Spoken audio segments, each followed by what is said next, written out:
नमस्कार, आप देख रहे हैं राष्ट्रीय प्रस्तावना। मैं हूं आपके साथ मनु तिवारी। आइए रुक करते हैं दिन भर की बड़ी खबरों की ओर। जम्मू कश्मीर के पहलगाम में हुए भीषण आतंकी हमले ने पूरे देश को हिलाकर रख दिया है और इस त्रासदी का असर अब मनोरंजन जगत में भी देखने को मिल रहा है।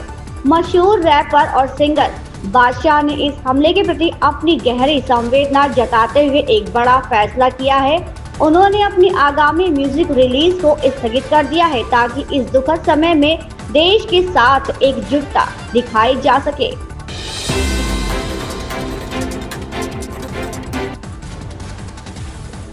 सांसद संजय राउत ने कहा, देश पर हमला हुआ है, इतने लोग मारे गए हैं। हमले में पाकिस्तान का अप्रत्यक्ष हाथ है, क्योंकि पाकिस्तान में जिस तरह से आतंकी कैंप चलते हैं, वहां से हमारे देश पर हमले किए जाते हैं, उससे कहीं ज्यादा सख्त फैसले लेने की जरूरत है और विपक्ष में होने के बावजूद हम सरकार के हर फैसले का स्वागत करते हैं।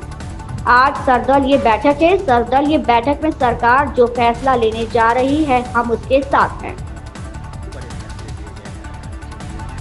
देश पर हमला हुआ, इतने लोग मारे गए।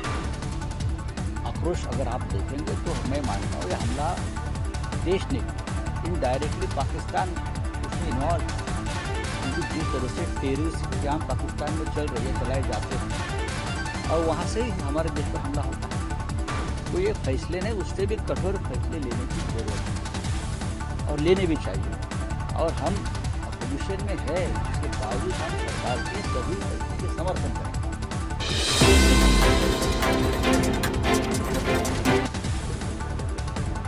पहलगाम में आतंकी हमले के बाद सुरक्षा मामलों की कैबिनेट समिति की बैठक में कई बड़े फैसले किए गए। इसमें 1960 की सिंधु जल संधि को तत्काल प्रभाव से स्थगित रखने की बात कही। इस पर भाजपा सांसद निशिकांत दुबे ने खुशी जाहिर की।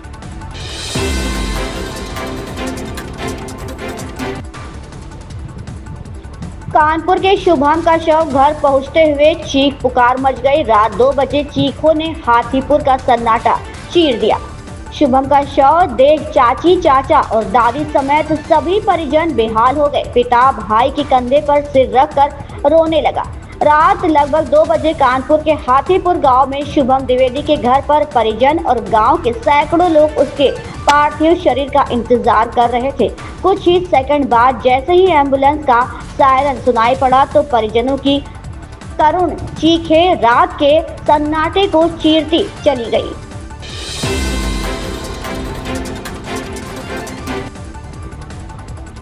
उत्तर प्रदेश के सीएम योगी आदित्यनाथ ने कहा, 22 अप्रैल को जम्मू कश्मीर के पहलगाम में आतंकी हमला हुआ, जिसमें कानपुर के एक व्यक्ति की मौत हो गई।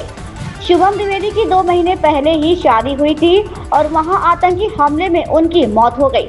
ये आतंकवादियों द्वारा किया गया बेहद कायराना हमला है और ये दर्शाता है कि आतंकवाद अपनी अंतिम सांसों पर है। भारत जैसे देश में इस तरह की घटना स्वीकार नहीं है। केंद्र सरकार की कार्रवाई आतंकवाद के ताबूत में आखिरी कील ठोकने वाली है। केंद्रीय गृह मंत्री ने इलाकों का निरीक्षण किया और आतंकवाद की समस्या के समाधान के लिए आगे भी कदम उठाए जाएंगे।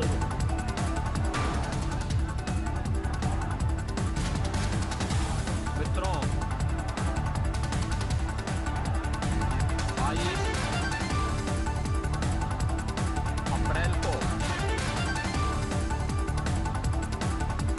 पहलगाम कश्मीर के अंदर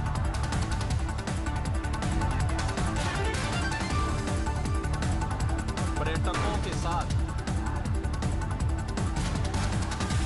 जो आतंकी हमला हुआ है,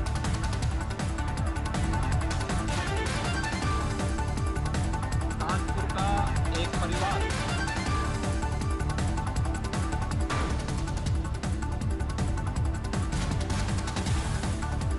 भी उस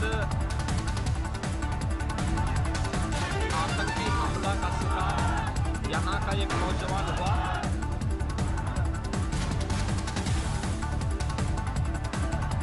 शुभम द्विवेदी 2 महीने पहले ही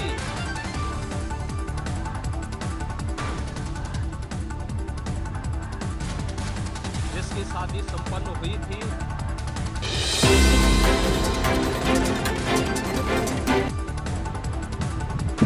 पहलगाम हमले में आतंकवादियों की गोली का शिकार हुए कानपुर के शुभम द्विवेदी के घर पहुंचे सीएम योगी आदित्यनाथ। मुख्यमंत्री योगी आदित्यनाथ ने शुभम द्विवेदी को श्रद्धांजलि दी। उन्होंने परिजनों से मुलाकात की और ढाहत बंधाया। इस दौरान सीएम योगी शुभम की पत्नी से मिले। शानिया सीएम योगी से मिलकर फूट फूट कर रोई। इस दौरान उन्होंने सीएम योगी से कड़ा बदला लेने की मांग की। इस पर सीएम योगी ने कहा कि सरकार पर भरोसा रखिए।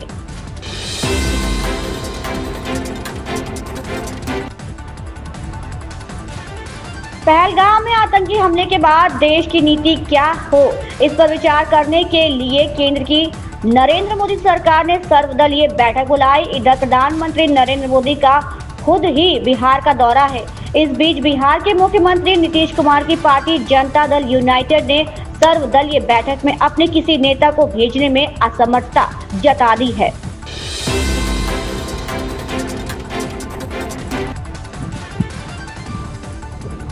सीएम सिद्धारमैया ने कहा कि मैं इस हमले की कड़ी निंदा करता हूं। आतंकियों और आतंकी गतिविधियों को देश से बाहर निकाल देना चाहिए। हमें उनके प्रति सहानुभूति दिखाने की जरूरत नहीं है। वे आतंकी जहां भी हों, उनके साथ उचित व्यवहार किया जाना चाहिए। संभवतः ये खुफिया विफलता है।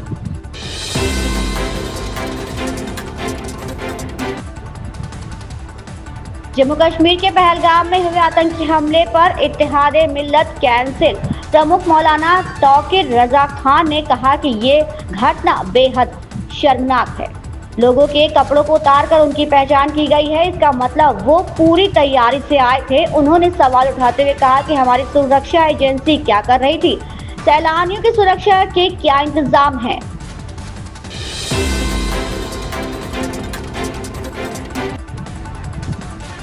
जम्मू कश्मीर के पहलगाम में हुए आतंकी हमले के बाद पूरे प्रदेश में विभिन्न संगठनों ने आक्रोश व्यक्त करते हुए इसके विरोध में प्रदर्शन किया और आतंकियों व उनके मददगारों के खिलाफ सख्त कार्रवाई की मांग की। वहीं प्रधानमंत्री नरेंद्र मोदी का बृहस्पतिवार को कानपुर आने का कार्यक्रम रद्द कर दिया गया। प्रदेश सरकार के सभी मंत्रियों ने भी अपने सभी कार्यक्रम निरस्त कर दिए। तमाम मंत्रियों, विपक्ष के नेताओं ने भी मृतकों के प्रति अपनी संवेदना व्यक्त की है। इन खबरों में बस इतना ही। बने रहिए हमारे साथ और देखते रहिए राष्ट्रीय प्रस्तावना।